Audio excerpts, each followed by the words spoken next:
দুর্গাপুর সরকারি মহাবিদ্যালয়ের এক ছাত্রের ওপর হামলার অভিযোগ ঘিরে চাঞ্চল্য ছড়িয়েছে শহরে। আক্রান্ত ছাত্র বিপুল বর্মনের দাবি, বুধবার রাতে তাকে বাড়ি থেকে ডেকে নিয়ে গিয়ে মারধর করা হয়। অভিযোগ, লোহার রড ও ধারালো অস্ত্র দিয়ে তার ওপর হামলা চালানো হয়েছে। গুরুতর জখম অবস্থায় বর্তমানে তিনি দুর্গাপুর মহকুমা হাসপাতালে ভর্তি। তার দাবি, তৃণমূল ছাত্র পরিষদ করায় এবিভিপি এই হামলা চালিয়েছে। অভিযোগ অস্বীকার করেছে এবিভিপি। পুলিশ তদন্ত শুরু করেছে। ঘটনা হয়েছিল কালকে আমি ঘরে ঘুমাচ্ছিলাম, সেই টাইমে ঘর থেকে এই ঝর্ণাপুলির একটি বাচ্চা ছেলে দেবা বলে ছেলেটি আমাকে ডেকে বলে, দাদা ভালোভাবে ডাকে, দাদা আসো না, তোমার সাথে অচিন্তদা একটু কথা বলবে। সেই আমি ঘর থেকে বেরিয়ে যাই, তখন এই বিজেপির নেতৃত্বরা, অচিন্ত সিং নাম, এই আগে তৃণমূলেরই গভর্নমেন্ট কলেজে জিএস ছিল, এখন বিজেপির নেতা হয়ে গেছে। আর স্বর্ণেন্দু হালদার, এও তৃণমূলে ছিল গভর্নমেন্ট কলেজে, এখন বিজেপির নেতা হয়ে গেছে। আর একটি দালাল ছেলে অনিশ ভট্টাচার্য, যে কিছুদিন আগে আমাদের এখানে দীপঙ্কর লাহা স্যারের পার্টি অফিসে দিনরাত বসে থাকতো, ও তৃণমূলের সাথে একদম খুব ভালোভাবে যুক্ত। এই অনিশ ভট্টাচার্য, গৌতম শর্মা বলে একটি ছেলে মেন গেটের, আর অঙ্কিত পাঞ্জা, আর ঝর্ণাপল্লীর তিনটি ছেলে, সুরাজ শর্মা, দেবা আর লালু বলে একটি ছেলে, ওর নামও সুরাজ বাল্মীকি।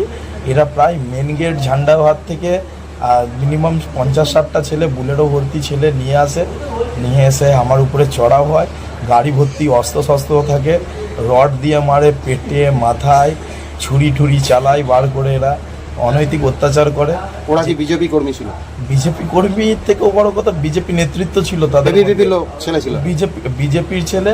আর যেখানে বিজেপি নিজে বলেছে যে 2021-এ যদি কারোর পোস্ট ভাইলেন্সে কেস থাকে তার বিরুদ্ধে অ্যাকশন নেব।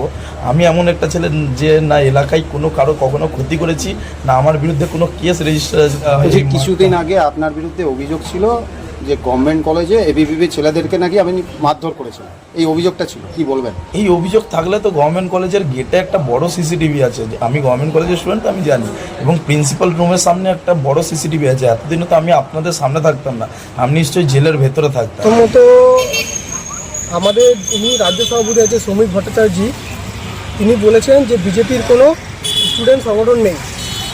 আমাদের সংগঠন বলতে সংঘের সংগঠন আছে, যার নাম এবিভিপি, ঠিক আছে। আর প্রথমে যিনি অভিযোগ করেছেন, কালকে একটা ঘটনা ঘটেছিল ওখানে, আমরা তখন আমাদের এখানে একজন ডেঙ্গুতে মারা গেছে, আমরা রাত্রে হসপিটালে যাচ্ছিলাম, তো হঠাৎ দেখি ওই মসজিদ পাড়ার সামনে কিছু জুনিয়র ছেলের নিজেদের মধ্যে মারপিট করছে।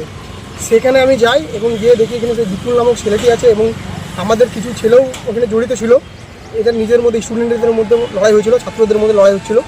তো সেইখানে আমি একজন বিধানসভা কনভেনর হিসেবে এবং জনপ্রতিনিধি এলাকার হিসেবে আমি সেখানে গিয়ে ছাড়াই এবং ঝামেলাটা ছাড়াই। এবং আপনি যদি ফুটেজে দেখেন, ওখানে ওদের কাছে যদি ফুটেজে থাকে, আমি আটকাচ্ছিলাম এবং আমি কাউকে হাতও দিইনি এবং কোনো ছেলেও নিয়ে যায়নি মারপিট করার জন্য।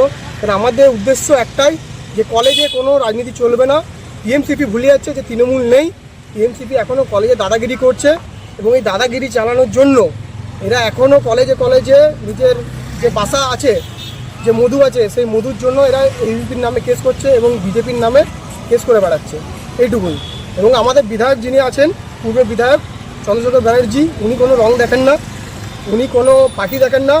যদি ওনার মনে হয় যে আমাদের দলের কেউ জড়িত থাকে বা আমাদেরও মনে হয় যদি আমাদের দলের কেউ জড়িত থাকে, আইনত ব্যবস্থা নিই। কি নাম? অচিন্ত সিং।